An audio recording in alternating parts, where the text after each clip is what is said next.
Ce qu'on veut faire, c'est discuter avec vous, vous présenter qu'est-ce qu'on va faire avec les mesures sanitaires qui s'appliquent dès le 7 février. Alors, cette annonce-là, ça ne prendra pas 30 secondes, là, ça va prendre à peu près 10 minutes, puis c'est moi et Maxime qui vont vous présenter ça, puis vous voyez, j'ai un petit PowerPoint à l'écran. Alors, ce que je veux faire, c'est, moi et Maxime, on va d'abord commencer par vous présenter la logique derrière nos décisions. Puis après ça, à la fin de la présentation, on va vous partager qu'est-ce qu'on pense être les meilleures mesures à adopter pour février. Alors, quand on s'est rencontrés, les quatre anciens, pour discuter de qu'est-ce qu'on fait avec l'imposition du passeport vaccinal, notre question de départ, c'était c'est quoi le plus important dans la situation? Qu'est-ce que nos décisions sur notre vivre ensemble doivent prioriser? Là, je me posais la question, est-ce que c'est plus important que les préférences de Marc-André soient adoptées? Est-ce que ce soit les préférences de Jean-Marc, de Pierre? Est-ce que c'est plus important que Maxime ait raison ou que vous ayez raison?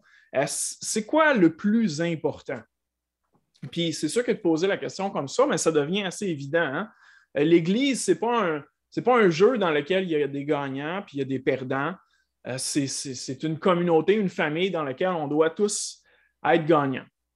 Alors, notre point de départ, ça a été d'appliquer un verset tout simple qu'on cite toujours, Philippiens 2,4, que chacun de vous, au lieu de considérer ses propres intérêts, considère aussi ceux des autres.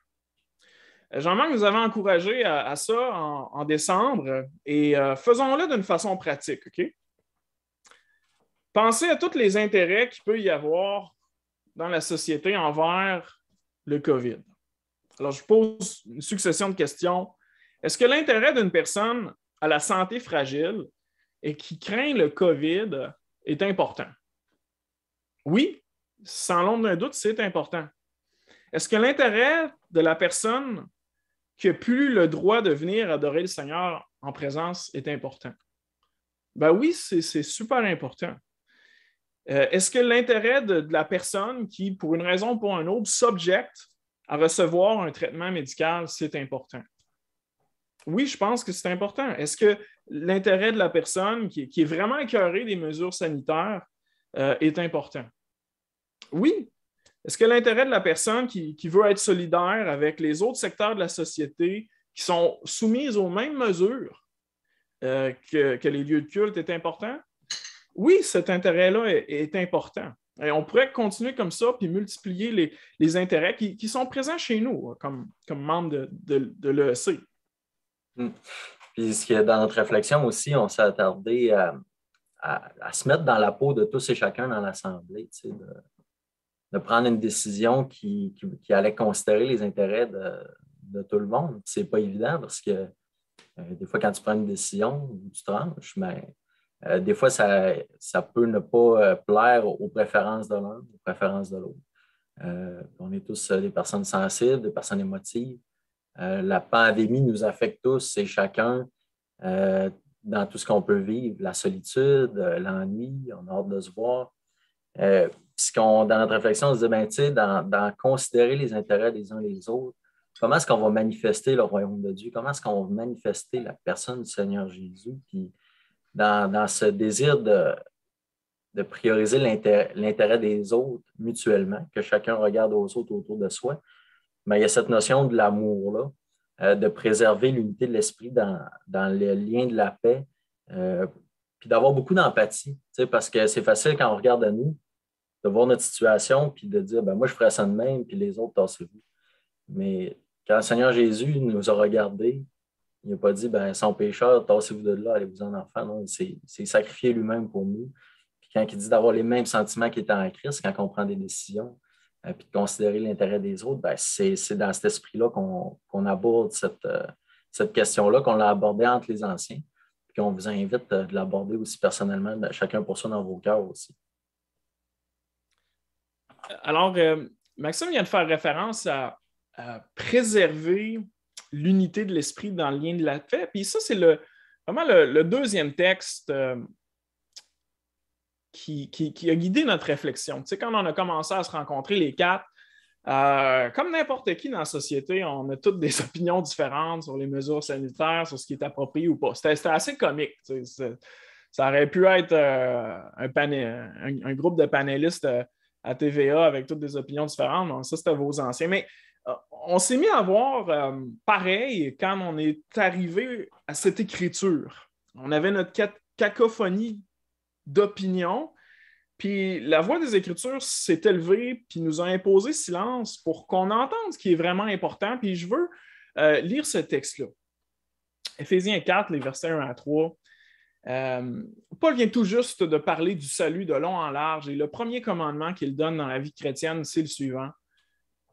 Je vous exhorte donc, moi, le prisonnier, le confiné dans le Seigneur, à marcher d'une manière digne de la vocation qui vous a été adressée.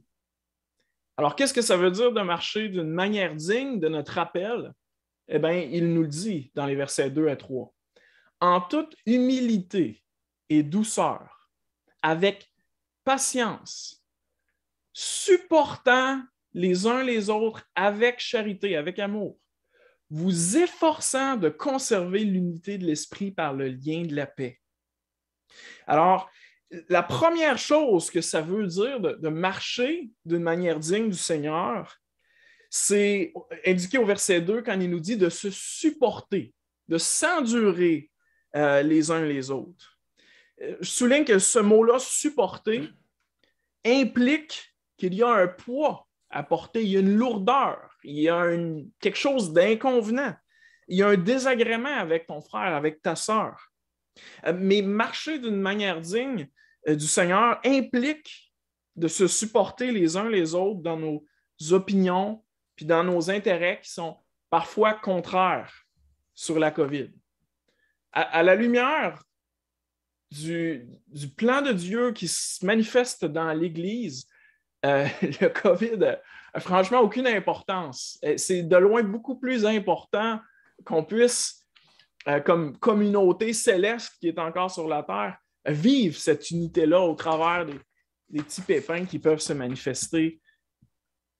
La parole de Dieu précise que se supporter, c'est pas, on ne doit pas se supporter en serrant les dents, en méprisant les autres à micro fermé, mais en toute humilité et douceur, avec patience, avec amour.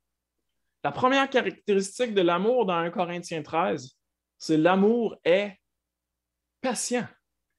Ça nous parle de temps, ça nous parle de ne pas s'attendre à ce que les choses viennent au point où on aimerait qu'elles soient maintenant. Notez comment vous êtes patient avec les gens que vous aimez autour de vous.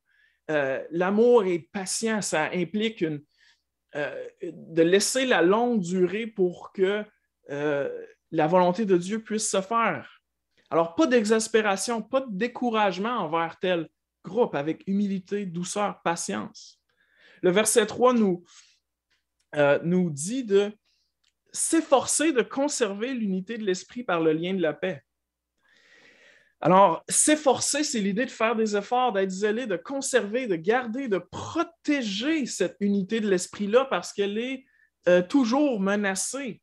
Et ce lien-là doit être gardé parce qu'il est fragile. Présentement, ce lien-là, il est menacé parce que les circonstances de notre présent siècle nous amènent à voir que notre désir il est vraiment plus important que l'unité, que notre désir il doit être mis devant les intérêts des autres. Alors la parole de Dieu nous dit « Efforcez-vous de le protéger ».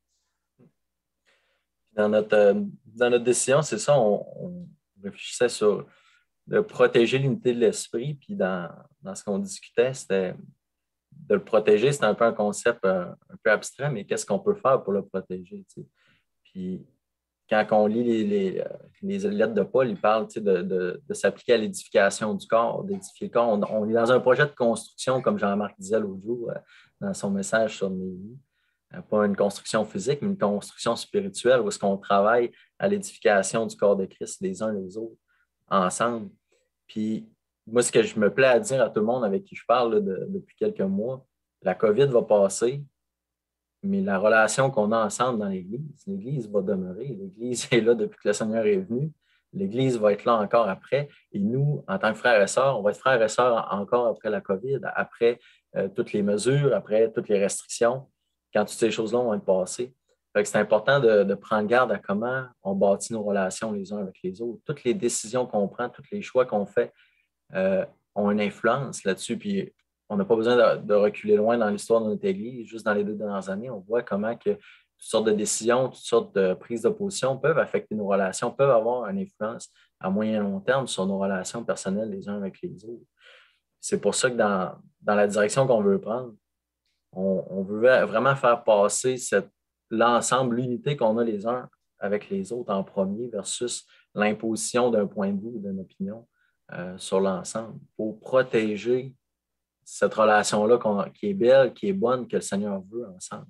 Cet amour-là qu'on ait, puis qu'on ne tombe pas comme le monde tombe dans la division, tirer chacun son bord de la couverte en bon québécois, mais qu'on puisse être ensemble au chaud en dessous de la couverte auprès du Seigneur. Puis c'est un peu la tangente qui influence. Je ne sais pas si tu peux passer à la prochaine diapo, Marc. Je ne sais pas s'il y en avait une. Oui. Dans notre réflexion, il y a 2 questions qui sont en tension. Premièrement, est-ce que c'est une bonne chose? Puis on prend le temps de vous expliquer parce qu'on ne veut pas que ce soit comme une décision qu'on vous garoche puis assumez-la. Non, on veut que vous puissiez réfléchir avec nous puis que vous voyez un peu le processus de réflexion. Puis il y avait 2 questions qu'on avait. Est-ce que c'est une bonne chose d'appliquer le passeport vaccinal? Puis deuxièmement, est-ce que c'est une bonne chose de pratiquer la désobéissance civile présentement? C'est 2 questions qui sont très légitimes, un peu philosophiques, mais qui sont importantes de se poser parce qu'on se le pose tous, puis ça va influencer ce qu'on va faire. Donc, la première question que je veux adresser avec vous, c'est que c'est une bonne chose d'appliquer le passeport vaccinal?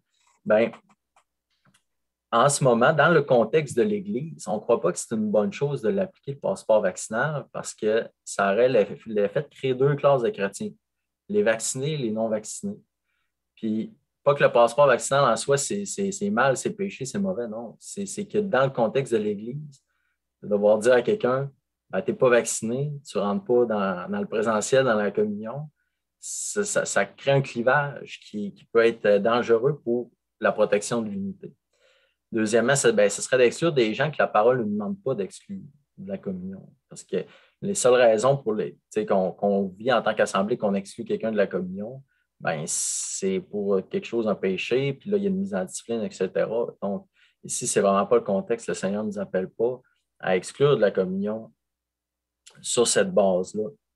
Troisièmement, ben, ce serait un peu comme tourner au ridicule le repas du Seigneur, de dire, ben, OK, une certaine catégorie de personnes, vous pouvez être autour de la table du Seigneur, prendre le repas du Seigneur ensemble, puis une autre catégorie, ben, vous ne pouvez pas. Puis, fait que c'est un peu le conflit dans lequel on se trouve face à ces questions-là. Puis pour terminer, ben, on croit que l'application du passeport vaccinal aurait un réel potentiel de créer une blessure profonde, de mettre en scandale la foi de plusieurs, autant chez les non-vaccinés que les vaccinés, parce que peut-être pour les non-vaccinés, ça amène un dilemme de dire, ben, est-ce que je vais aller à l'encontre de ma propre conscience ou de la manière dont je veux vivre pour avoir ça met une barrière que la parole ne met pas. Puis même nous qui sommes vaccinés, ben moi, personnellement, je suis vacciné, mais de dire, est-ce que je vais imposer ça à quelqu'un? Ça crée un réel dilemme dans notre conscience, cette question-là. Donc, dans le moment, c'est pour ça qu'on croit que ce n'est pas une bonne chose que d'appliquer le passeport vaccinal dans le contexte de notre Église. La deuxième question que ça soulève, puis c'est là où vous allez voir qu'il y a une tension, c'est est-ce que c'est une bonne chose de pratiquer la désobéissance civile présentement?